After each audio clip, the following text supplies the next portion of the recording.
की जनता का बहुत बहुत धन्यवाद करना चाहता हूँ कि हमारे प्रत्याशी जगन्नाथ सरकार के समर्थन में जो रोड शो था, आज शायद ही शांतिपुर का कोई व्यक्ति अपने घर में भारतीय जनता पार्टी को जिताने के लिए, जगन्नाथ सरकार जी को जिताने के लिए पूरा शांतिपुर आज सड़कों पर आया है। मैं शांतिपुर की जनता का बहुत बहुत धन्यवाद करता हूं। ये पौराणिक भूमि पर मुझे पूरा भरोसा है कि 2 मई को कमल खिलेगा और जगन्नाथ सरकार जी जीत कर आएंगे।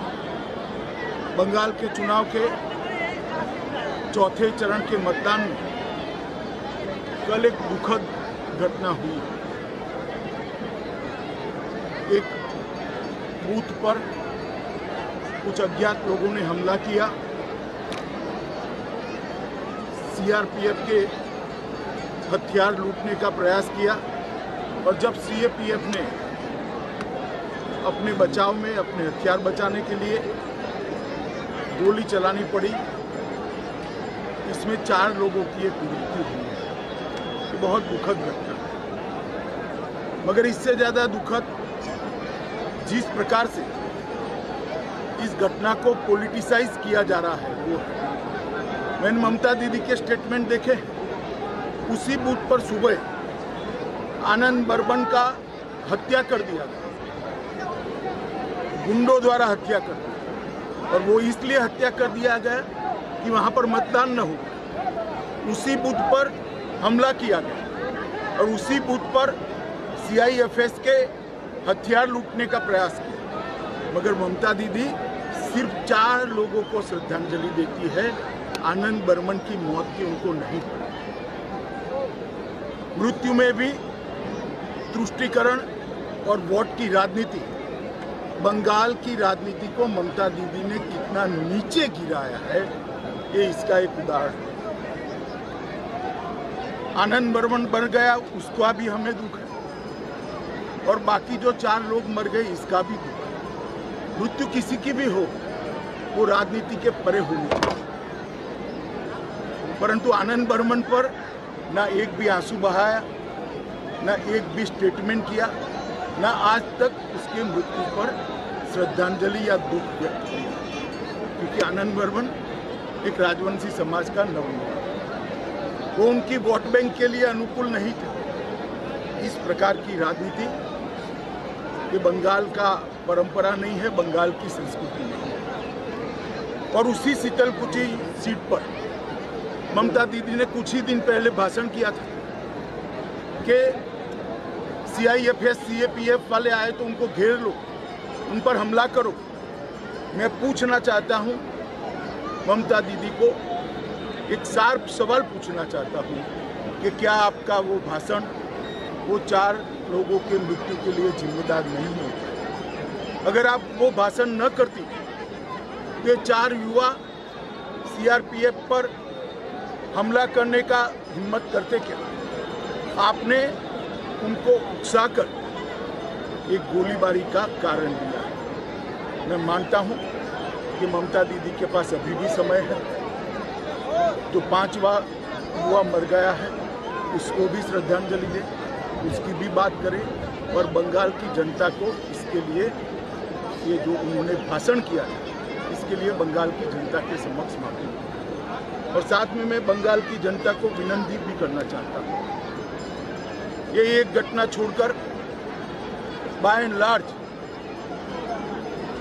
बंगाल का चुनाव शांतिपूर्ण ढंग से हुआ है। हालांकि कुछ भारतीय जनता पार्टी के कार्यकर्ता चुनाव के दौरान भी 5 से ज़्यादा कार्यकर्ता मार दिए गए, इसके लिए भी ममता दीदी कुछ नहीं। परंतु बंगाल का चुनाव शांतिपूर्ण हो रहा है, वो बंगाल में एक नई शुरुआत।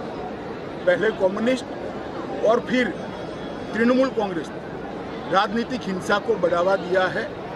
बंगाल इससे बाहर आ रहा है। बंगाल की जनता को मेरा करबद्ध निवेदन है, बाकी के 4 चुनाव में भी शांतिपूर्ण ढंग से लोकतंत्र के उत्सव को मनाएं, चुनाव करें, अपने पसंदीदा प्रत्याशी को जिताएं और बंगाल के अंदर शांतिपूर्ण चुनाव का एक नया इतिहास सर्जने का काम करें। साथ में मैं बंगाल की जनता को ये भी वादा करना चाहता हूँ कि 2 मई के बाद जब भारतीय जनता पार्टी की सरकार यहाँ मोदी जी के नेतृत्व में बनेगी, ये चुनावी हिंसा, राजनीतिक हिंसा हमेशा के लिए बंगाल को छोड़कर चली जाएगी, क्योंकि राजनीति हिंसा करने वाले लोगों को आप निश्चित रूप से परास्त करेंगे।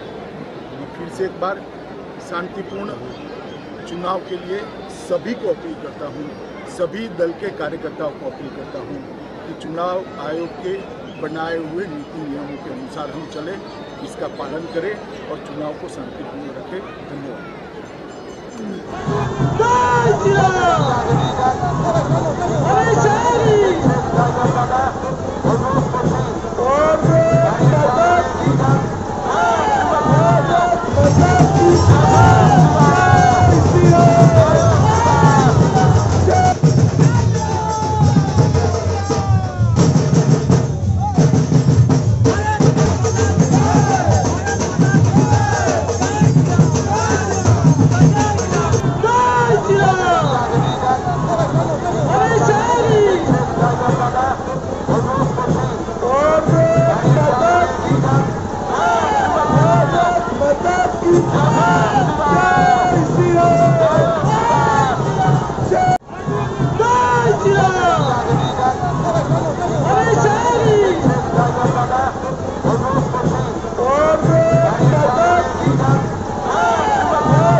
আপনাদের সামনে আছে, আপনারা নিশ্চিন্ত ভারতীয় জনতা পার্টি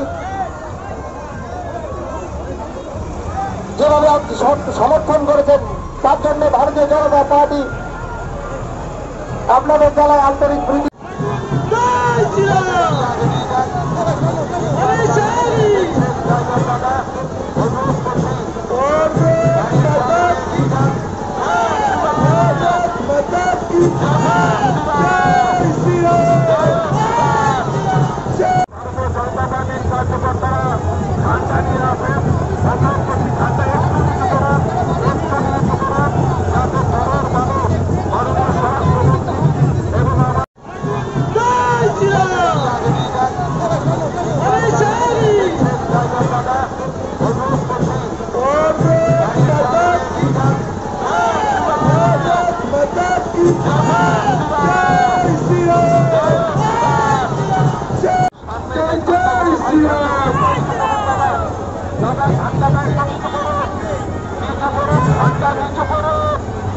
অমিত শাহের মহামিছিল ধীরে ধীরে এগিয়ে চলেছে শান্তিপুরের রাস্তা ধরে বাসস্ট্যান্ডের সামনে দিয়ে আগের মহামিছিল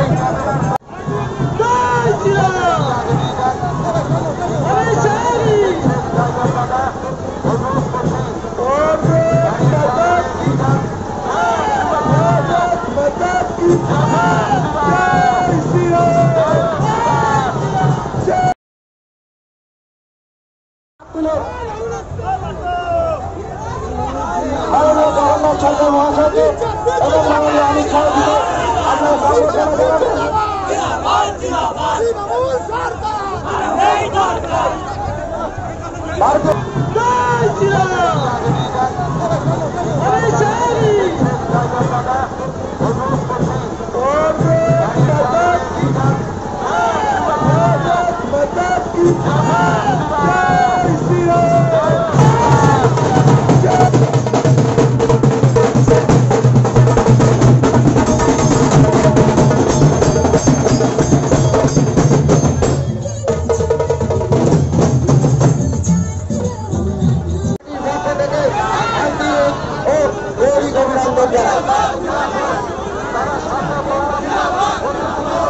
শান্তিপুরের রাস্তায় যত প্রাণে হয়েছে ভারতবর্ষের স্বরাষ্ট্রমন্ত্রী তথা ভারতীয় জনতা পার্টি পরিচালক ভারতীয় অমিত শাহের মহামিছিল আজ জনসমক্ষে পরিণত হয়েছে।